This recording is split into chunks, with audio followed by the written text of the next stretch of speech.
پرتمین ورځ ټولو ته مبارکي وایم.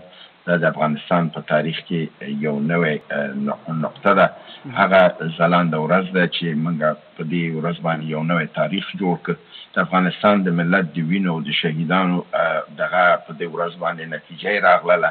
یعنی هغه نتیجه چې په 20 کاله طویل ترین جنگ د امریکا په تاریخ کې د لوی ترین جنگ و چې 19 کاله او 10 میاشتې طول ویسته چې دومره اوږد جنگ امریکا په بل ځای کې نه دی کړی.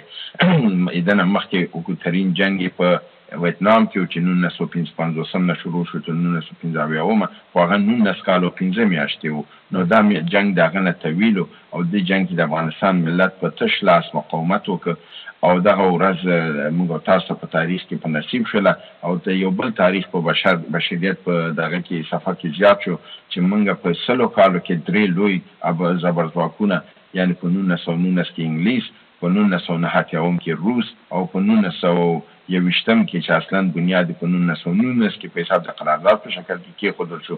دا په 100 کالو کې دا لوی افتخارونه